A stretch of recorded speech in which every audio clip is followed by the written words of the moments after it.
एक दफा का जिक्र है कि पहाड़ियों और घने जंगलों के बीच एक छोटे से गांव में सारा नामी एक लड़की रहती थी। सारा अपने तजस्सुस और बेहद मुहिम जोई के जज्बे की वजह से पूरे गांव में मशहूर थी। इसे दुनिया को तलाश करना बहुत पसंद था, चाहे वो सबसे ऊंचे दरख्तों पर चढ़ना हो या दरिया के किनारे चलते हुए छपी हुई चीजें ढूंढना। लेकिन एक जगह ऐसी थी जहां वो कभी नहीं गई थी। वो जगह वो डार्कवुड जंगल थी। डार्कवुड जंगल गांव के बिल्कुल बाहर था और पुरअसरार कहानियों में लिपटा हुआ था। जंगल की कहानियां जादुई मखलूकात, खतरनाक रास्तों और एक ताकतवर मगर तन्हाई पसंद जादूगर मालिकैर के बारे में बताती थीं, जो जंगल के गहरे राजों की हिफाजत करता था। गांव में कोई भी डार्कवुड में जाने की हिम्मत नहीं करता था, क्योंकि वहां छुपे खतरात से सब डरते थे। एक दिन सुबह के वक्त एक मुसाफिर गांव में आया जो थका हुआ और परेशान था। इसने एक अजीम खजाने का जिक्र किया जो डार्कवुड के दिल में छुपा हुआ था, एक खजाना जो नस्लों तक गांव में खुशहाली और खुशी ला सकता था। लेकिन मुसाफिर ने खबरदार किया कि इस खजाने का रास्ता खतरनाक है और सिर्फ वही शख्स इसे हासिल कर सकता है जिसका दिल पाक हो और रूह बहादुर हो। सारा का दिल तेजी से धड़कने लगा जब इसने मुसाफिर की कहानी सुनी। वो जानती थी कि इसे इस मुहिम जोई पर जाना है, ना दौलत के लिए बल्कि अपने गांव की मदद के लिए। दिल में पुख्ता इरादा लेकर इसने एक छोटा सा थैला पैक किया जिसमें खाना, पानी और उसका पसंदीदा कुतनुमा था, और गांव वालों की वार्निंग के बावजूद वो डार्कवुड की तरफ निकल पड़ी। जब सारा जंगल में दाखिल हुई तो दरख्त ऊंचे हो गए, जिनकी मोटी शाखें जमीन पर अजीब साए डाल रही थीं। हवा ठंडी और भारी थी और पत्तों की सरसराहट और दूर दराज जानवरों की आवाजें इसके कानों में गूंज रही थी। लेकिन सारा का अज़्म बरकरार रहा और वो आगे बढ़ती गई। कई घंटों के सफर के बाद इसे एक पुतली और बिल खाती हुई पगडंडी मिली। वो इस पगडंडी पर चलती रही जब तक कि वो एक दो तरफा रास्ते तक न पहुंच गई। एक रास्ता एक फूलों से भरे मैदान की तरफ जा रहा था, जबकि दूसरा एक धुंधले और तारीक वादी में उतर रहा था। इसके दिल ने इसे तारीक रास्ते की तरफ जाने को कहा, लेकिन वो हिचकिचा। इतने में एक बूढ़ी औरत दरख्त के पीछे से नुमदार हुई। इसकी आंखों में शफकत थी, लेकिन इसकी आवाज थकी हुई थी। नौजवान, तुम्हारा चना हुआ रास्ता तुम्हारी तकदीर का फैसला करेगा, बूढ़ी औरत ने कहा। मैदान महफूज है, लेकिन वादी में बड़ा खतरा है। अलबत्ता वही वादी तुम्हें वो दिलवाएगी जिसकी तुम तलाश कर रही हो। सारा ने औरत का शुक्रिया अदा किया और अपने खौफ के बावजूद धुंधली वादी का इंतखाब किया। रास्ता बहुत ढलवान और खतरनाक था, जहां पत्थर उसके कदमों के नीचे से फिसलते और मोटे पौधे इसके पैरों को उलझा रहे थे। जैसे जैसे धुंध गहरी होती गई, सारा को महसूस हुआ कि अनदेखी आंखें इसे देख रही है। लेकिन खौफ के बजाय इसके दिल में एक अजीब सी सुकून की लहर दौड़ गई। अचानक इसे सायों से एक गुर्राहट सुनाई दी। धुंध से एक बड़ा भेड़िया नुमदार हुआ, जिसकी खाल रात की तरह सिया और आंखें अंबर की तरह चमक रही थी। भेड़िया अपने दांत दिखाते हुए आहिस्ता आहिस्ता इसकी तरफ बढ़ा। सारा का दिल तेजी से धड़कने लगा, लेकिन इसने कोई हथियार नहीं निकाला। इसकी बजाय वो नरमी से भेड़िए से मुखातिब हुई।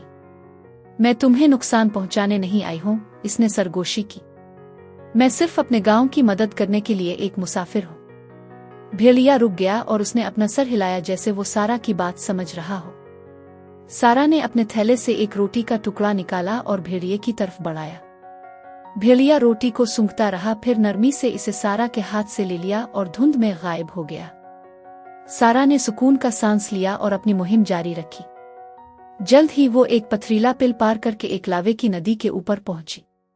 दूसरी तरफ एक लंबा सायादार शख्स खड़ा था, जिसके हाथ में एक असा था। वो मालिकैर जादूगर था। इसके सिया लिबादे हुआ में लहरा रहे थे और उसकी आंखें कदीम जादू की रोशनी से चमक रही थी। तुम बहुत दूर आ चुकी हो नौजवान लड़की, मालिकैर ने कहा। लेकिन वो खजाना जिसकी तुम तलाश कर रही हो ताकतवर जादू की हिफाजत में है। सिर्फ वही लोग इसे हासिल कर सकते हैं जिनके पास सच्ची बहादुरी और मेहरबानी हो। क्या तुम आखिरी इम्तिहान का सामना करने के लिए तैयार हो?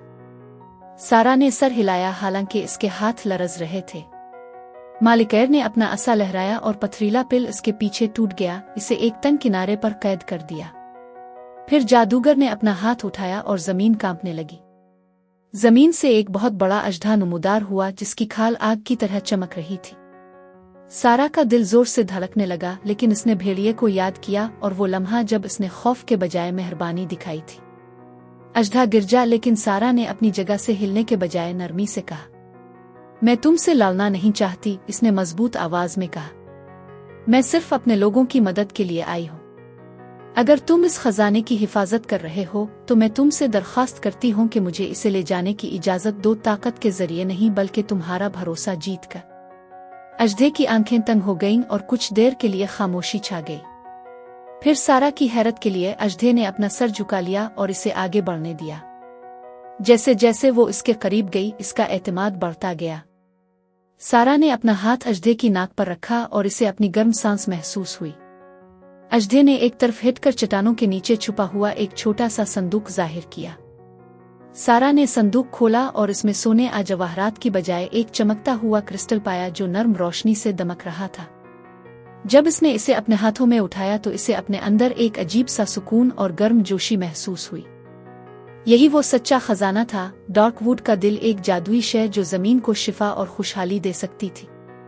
मालिकैर आगे बढ़ा। अब इसका चेहरा संजीदा नहीं बल्कि मुस्कुराता हुआ था। तुमने इम्तिहान पास कर लिया है, इसने कहा। तुमने बहादुरी, शफकत और दानाई का मुजाहरा किया है। अब डार्कवुड का दिल तुम्हारा है। इसका इस्तेमाल दानिशमंदी से करना। डार्कवुड का दिल लेकर सारा गांव की तरफ लूट आई। धुंध छूट गई और जो जंगल कभी अंधेरे में लिपटा हुआ था अब रोशन हो गया था, जैसे खुद जमीन को शिफा मिल गई हो। जब वो गांव पहुंची तो गांव वालों ने खुशी से इसका इस्तकबाल किया और वो मुसाफिर जो ये कहानी सुनाने आया था मुस्करा रहा था। इस दिन के बाद गांव खुशहाल हो गया। फसलें खूब अलिफागनी लगे, दरिया साफ बहने लगे और लोग आपस में मोहब्बत और हम आहंगी से रहने लगे। सारा एक हीरो बन गई क्योंकि इसने दौलत और शोहरत नहीं बल्कि अपने गांव की भलाई के लिए अपनी बहादुरी और शफकत का मुजाहरा किया था।